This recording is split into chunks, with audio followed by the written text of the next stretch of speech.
Didn't think anything about it.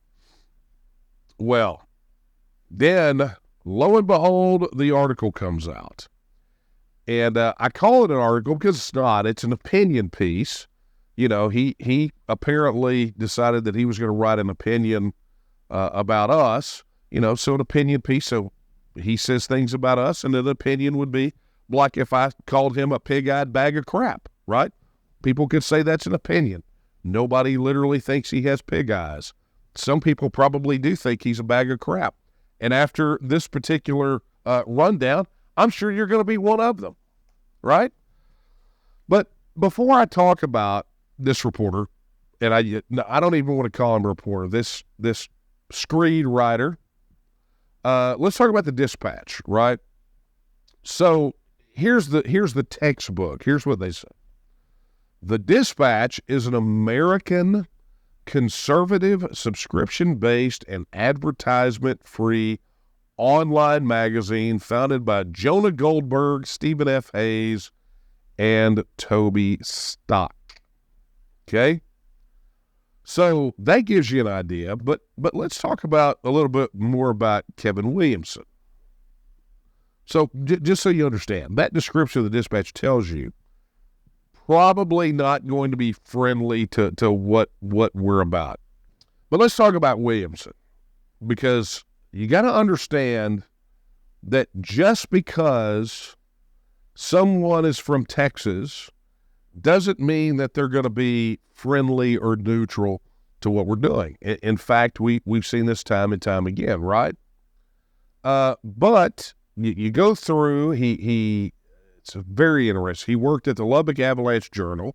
We know that's the Lubbock paper. But here's where things get interesting. I mean, I'm not going to go through this guy's career. But interestingly enough, he was with the Atlantic magazine, right? You guys remember that piece that was done at the Atlantic about us at one point. It says, but his employment was terminated following public criticism of a 2014 Twitter discussion in which he suggested hanging as a criminal punishment for abortion. It says he said that later that he had intended to make a point about the sloppy rhetoric of the abortion debate rather than to promote capital punishment. So we already know that he's not beyond saying some incendiary things, right? But when it comes to what he wrote about the conference, I'm going to get into this article because it is a doozy. But he referred to it as a dispatch from the Texas Nationalist Movement confab in Waco. Now, and I'm not going to go through this. I'm going to take pieces of it, right? But you'll be able to find it online.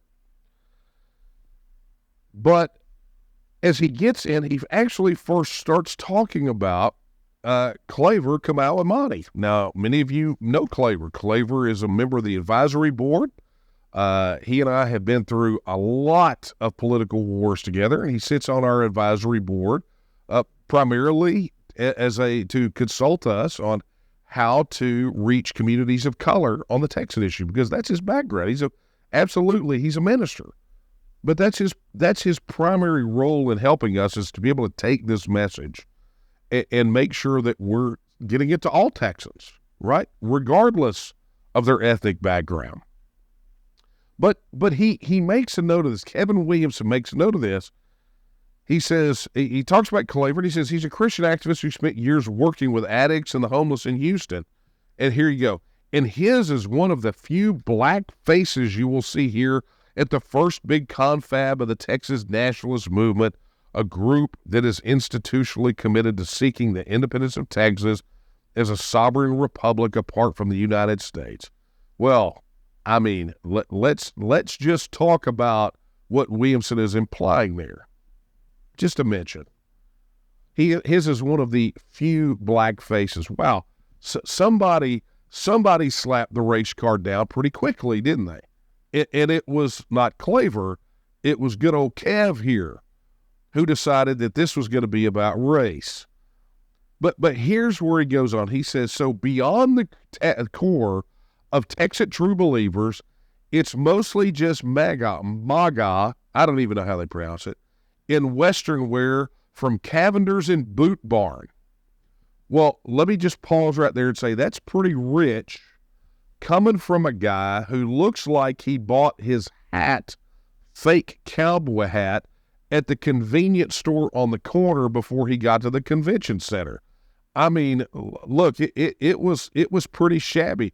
It's like he tried to cosplay as a Texan to show up there thinking he might blend in, but let's be honest, he stuck out like a sore thumb.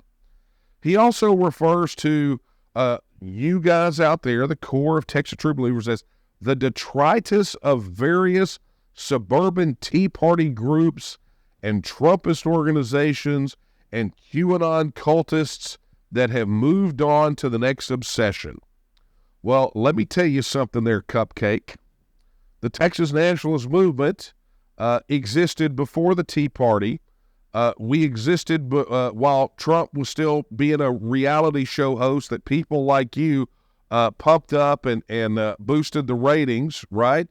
And QAnon was not even a twinkle in anybody's eye. So, look, we predate all of that, so you could go put that in your pipe and smoke it, pal. Just tells me, and I think should tell all of your readers, that really you just don't know what the hell you're talking about, right?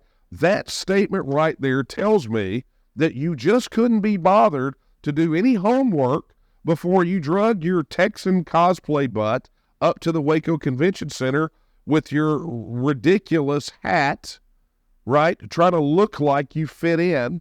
You just didn't do your homework. And he says, weirdly enough, surprisingly, few of them are Texans of any meaningful tenure.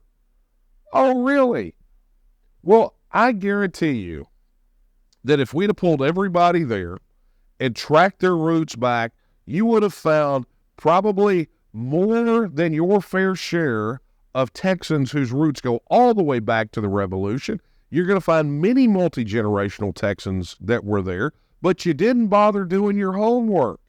I mean, let's be honest. The gal at Fox 44 actually did a better job than you. And her stuff looks like it was written by ChatGPT if it were run on a Commodore 64. She did her homework. You didn't. You came in, obviously, with a preset bias. I'm a sixth-generation Texan. My Texas roots go all the way back to the Battle of San Jacinto, and I could have pointed you out to any number of people there that had those sorts of roots. But let's just be honest about something there, Kev. Let's just get real clear and honest. Some of the people that are here that were at that conference did come from out of state because they moved to Texas because they are political, cultural, and economic refugees from failed states that hold the same viewpoints that you do. Let us not forget how much time you spent being baptized in the waters of the Potomac River before you came here to move your stink all over Texas. I mean, what a pathetic attempt to discourage people. And let us also remember that Crockett and Travis and Bowie were not Texan. They came here and gave their lives for Texas independence. So who in the hell are you to set the bar any higher? Buddy, you're not the resident genealogist here. You don't get to determine who is a true Texan and who is not. And I got to tell you, if I'm basing it off of the spirit of those people who made Texas independent the first time, buddy, you missed the cut by a country mile.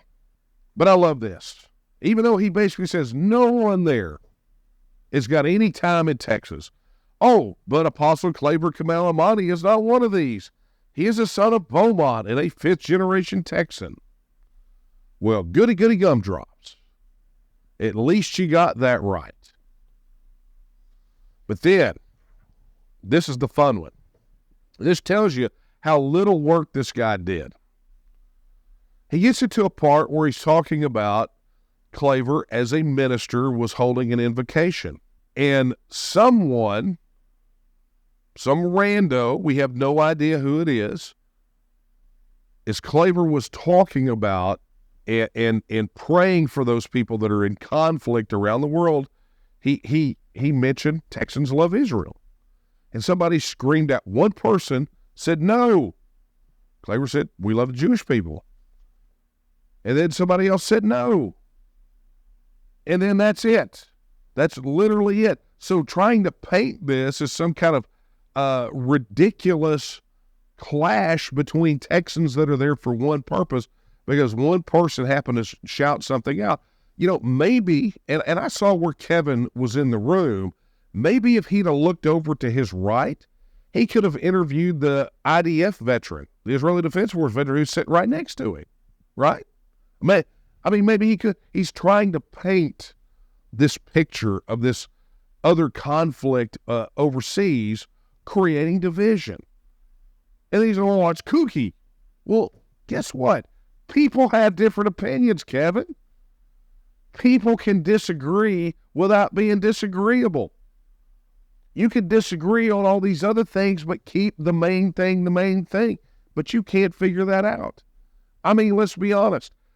And I'm sure that this blows his mind that people like us have done this for years and years and years when he's a serial job hopper. This guy's hopping from one thing to the other like fleas off a dog at a dog shelter, right at the animal pound. He's hopping around from thing to thing. I look at that on a resume. I'm thinking somebody can't keep a steady job. I'd say that'd be a problem, right? But here we go. Because this is just going to tell you how mature Kevin is. The organizers look down intently at their Tony Lama boots as though inspecting them for scuffs. And everybody else pretty much glances furtively around sideways like somebody who had the chorizo breakfast tacos just let one rip in church, which is, in a sense, what had just happened. Where would radical politics be without emotional flatulence? He basically, and this is how juvenile is, he's making fart jokes. Look, third grade, right? Or pretty much the last 20 years of British comedy. I'm not wrong. But here you go. The Texas Nationalist Movement has been making a pretty obvious effort to cut down on its kook factor, but the truth remains they're kooks. Some of them are very smart and well-intentioned and good-hearted kooks, but most of them are unfailingly polite kooks, but they are kooks nonetheless. And then he goes on to make a statement where essentially we should adopt the Hamas motto, from the river to the sea. So this guy can't figure out what in the world he is or what he wants. But this is, literally, these kooks are mostly not Jew-hating kooks, of course, but the vocal presence of at least a smattering of Jew-hating kooks is not exactly a big surprise. Some of these kooks are kooks in denial. Now, for those of you who attended the TEXIT conference, is that what you saw? Because if this is not what you saw, then this guy is a serial liar. Because I'm going to tell you, no one I talked to at this thing saw what he said. In fact, he tries to take this one incident and essentially spread it across the entire organization, the entire event. And he's basically saying that you, the supporters of Texas independence, the 60% of Texas voters who support it, the 66% of likely voters, the Republican voters, the libertarians, and those stalwarts that are still holding the torch in the Democrat Party who believe in TEXIT, he's saying this is you. He talks about, in this article, you get a lot of little factless factoids like this from the conspiracy-minded, talking about Graham Moore. Graham Moore, who is the leader of the English Constitution Party, which is promoting the independence of England from the United Kingdom, which, by the way, 3 years ago a poll was held, and of those who had an opinion on it, 49% said that England should do it. Not small potatoes. But hey, what does he focus in on? Not that he's got someone there, legitimately a leader of a legitimate political organization in a legitimate independence movement in England is there to encourage and educate people about their movement, aside from anything else he believes, but they're at the conference to educate people on their movement. And what does he get? Oh, you get factless factoids from the conspiracy-minded. Well, tough. Unbelievable. I mean, that's what he got. He goes on, he talks about Graham. The English are a nation, Moore says, while the British are only a political union. And in Moore's view, a political union is a rotten thing to be. The British, this is a quote from Graham, the British Union, the European Union, the American Union, the Soviet Union, all the same thing. And then he goes on to acknowledge, that's a big applause line. You think as you're seeing these political and economic unions erode around the world for the last 75 years, are you surprised that that's a big applause line at the TEXIT conference? He goes on to make digs at veterans, which there were more there than he could possibly imagine. But he talks about Moore, he talks about Graham as a cordial and affable Londoner, but then he can't be satisfied.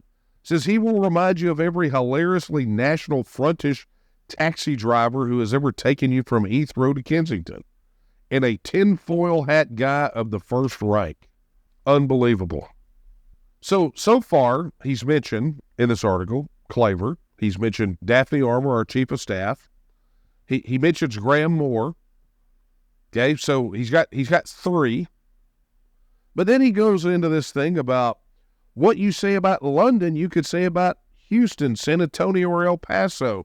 The notion that Texans at large have a shared culture is preposterous. Look, I would expect that a statement like that to come from someone who has spent some time in Washington, D.C., right? I could expect that. So I'm not going to forgive you for it because you make an assertion and you have no facts to back it up. But Texans are Texans. If he had stayed for my discussion about Texas being a nation, I would have shown him beyond a shadow of a doubt. Texas has a shared culture. We have a shared history. But yet again, this alleged screed writer shows that he was there to make a point. He doesn't believe Texas has a culture. And sure, you have subcultures within Texas, regionally based subcultures, but you have a cohesive unitary culture. It exists. It is a thing. Steinbeck even said a Texan outside of Texas is a foreigner. He said that Texas is a nation in every sense of the word.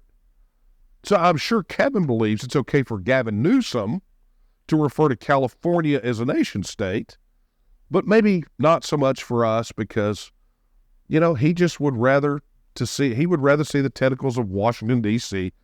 dug in to Texas and to see you be denied your right of self-government. But here he goes. But a lot of the TNM folks don't seem to quite get that. Possibly because they're from California and not Texas. It's just wrong. It's just a damn lie. It's so wrong.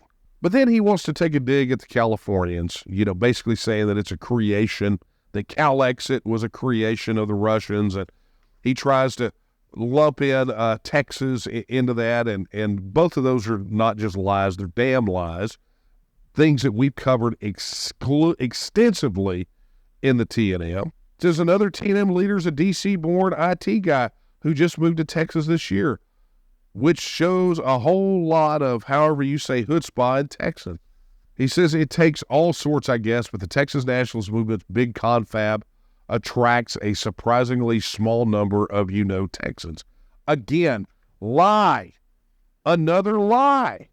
I mean, how does this guy know? Is he checking passports? Because God knows he still hasn't even scratched the surface on speakers. And we know he's only talked to a handful of attendees. I don't know that he even talked to a handful of attendees. I don't know, because I don't see that reflected in this hit piece.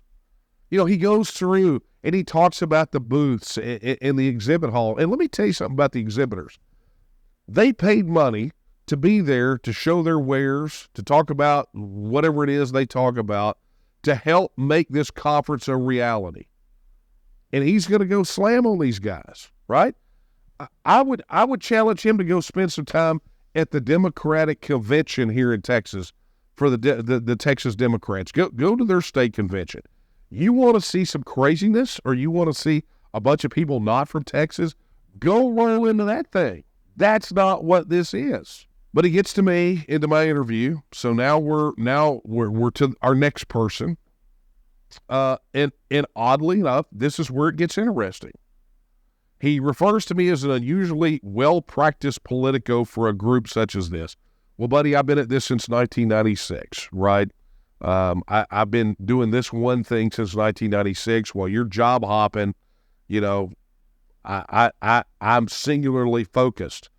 And he says, and he will talk your ears off about the polls. I mentioned the polls once during the questions. But at least, and this is where it gets interesting, he says, and the polls are pretty interesting. Survey USA, a research firm with an A-plus rating from 538, found that 66% of regular voters in Texas and 60% of its overall Texas sample answered yes to the question, would you support Texas peacefully becoming an independent country along with other conservative states or not? He says that's not precisely TEXIT. The question was put to voters in several states about their own states, but it is pretty close. Some 77% of self-identified conservatives did too. On the question, would you support or oppose the idea? And he goes on. So he essentially affirms everything we said about the polls. And frankly, it's alarming to him. As someone who has written this big pile of crap, that conversation that I had with him, he took that one section and he found it alarming. And here's how you know. I told him, and this is a quote from me, if Texas independence goes on the ballot today, it wins. And this is his comment on that. He isn't obviously right, but he isn't obviously wrong either. So even the hater acknowledges the fact that this is, if it goes on a ballot, those guys have problems. Now, he's not looking at the same anecdotal evidence or the same polling that we are, other than this one. But the bottom line is, folks, we've got them scared. But more about that in a minute. So he talks about his interview with me, and this is what he says. I want to like these people mostly. Well, hang on. Let me just go back. He's talking to me. He says, asked about the issues that drive him, Miller responds with familiar Republican stuff. Debt and deficits, the border, inflation, with the additional factor that he believes the federal government to be unreformable and irretrievably corrupt. So just to be clear about this, he says that's Republican stuff, but he ignores all of the polling data, all of the electoral trends. He hasn't talked to people who understand these are not Republican issues. Both parties talk about the debt and deficits. Both parties are talking about the border. Both parties are talking about inflation, right? And I don't mean the parties themselves. I mean just regular, everyday people. These are their concerns. And you want to marginalize those concerns. You want to minimize it. How dare you? How dare you minimize these, what many of these people believe are existential threats to them, to their future generations? Unbelievable. He says, the United States must be destroyed to save it. That's not what we're saying at all. Nobody here has said destroy the United States. To save constitutional government and liberty in our culture, the great fruits of which are, and here you go, judging by the room, diabetes, despair, and some not super great singer-songwriter stuff from a guy who sounds like Lou Reed if Lou Reed grew up in the suburbs of Houston. Everybody's a music critic, right? Maybe that's what he should be. Because let me tell you, news and politics is not his bailiwick. He says, I want to like these people mostly. Sure, a few of them are grifters and con artists. Buddy, that right there, that's a recipe for a lawsuit. I don't care what you type into it because you're not just talking about me. I can't. I'm covered by public figure, but you're talking about people in that room, calling them con artists and grifters and essentially accusing them of fraud. And, and he says, and some of them are hate-addled weirdos. I mean, when is the last time you saw a news piece that said the kind of things that this guy says? Well, here's the deal, folks. News may be gone. We may be in a situation here where we don't get news. It's just advocacy like this, and we have to fight back. But here's why I say that. We have to fight back. When we sued Meta, people said, why are you suing Meta? Just let it go. Because at some point, you have to draw a line in the sand. It's like, why did you guys participate in this suit with Jeff Leach if it was going to be hard? Because at some point, you got to say this far and no further. You got to fight. And if you don't think they're fighting, you heard all of this. He literally says it. He says, I'll tell you that some of the facts about which there is no real dispute are more worrisome to me than the fictions that command the attention of these poor, desperate, confused, angry, and anxious people, trying to convince themselves that they are the spiritual heirs of Davy Crockett and Jim Bowie. These are, after all, my people, Texans, Americans, fallen children of Adam in need of a redeemer. But here you go. But I also want to fight them. Here's what they think about you. Their politics are generally stupid and toxic and, at times, positively wicked. The question of secession was settled at Gettysburg by the blood of better men than any of these. And as somebody who didn't just move here from California, I am not ready to concede Texas to these kooks.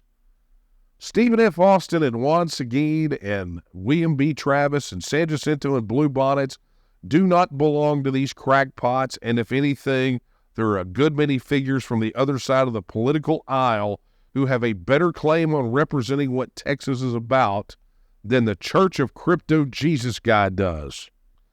This is what he said about you.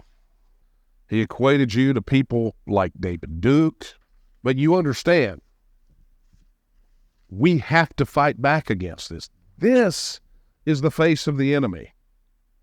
This man attempted to cloak himself in your clothing and mingle among you to do nothing more than to talk about how much he hates you.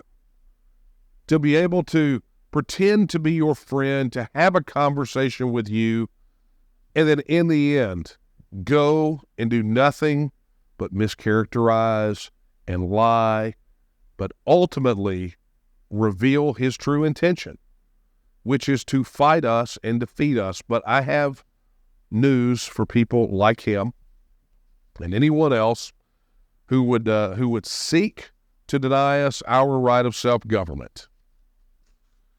And here's what it boils down to. You've already lost. You just don't know it yet. Because people like you were too busy, as I said, baptizing yourselves in the waters of the Potomac River, thinking that this was marginal, thinking that we were small in number, and now realizing that it is ultimately too late. The avalanche has begun. It's too late for the pebbles to vote. And so now we stand on the precipice of doing something amazing. We have crossed over that threshold. I imagine by the time this airs, we will probably either be 3/4 of the petition signatures we need to get you a vote on Texas independence in March, or we may be all the way across the finish line. We've raised enough money to get it done, but we always are going to need more. You know, you've got the enemy, the people out there, the ones that don't want you to have the right of self-government, like Kevin Williamson here, doing their dead level best to discourage people, to mischaracterize you so others don't join this cause. But the snowball is rolling downhill. It's happening, and it's happening right now. The thing that I told people all the time when they say, when is TEXIT going to happen? Guess what? It's happening. It's been happening. And those that say it will never happen are just too blind to see it. It will never happen is the epitaph of every failed prophet and historian that has ever lived and died on this planet. And so you have them lash out. You have the petulant reporter at Fox 44 try to downplay it and say there were dozens when there were hundreds of people there. You have this ridiculous nonsense from Kevin Williamson writing this hateful screed, doing everything they can to slam you because they couldn't be bothered. He couldn't mention the politicians and the academics and the experts across a whole host of disciplines. He had to cherry pick and then mischaracterize and twist just to try to discourage people, but it won't work. And then you have, State Representative Jeff Leach asking for $90,000 for his attorney fees for that suit, that slander suit that he won. In the end, he probably won't get $90,000. But the fact that we had to forced him to admit that TEXIT is not literally treason and not literally sedition, and had to watch him crawfish, and now watching him eat crap over his role in the Paxton impeachment. Yeah, we'll have to raise. I'll chuck in a bunch, as much as I can. I'll go, look, if I got to go sell a kidney on the black market to cover this myself, I'll do it because it's worth every penny.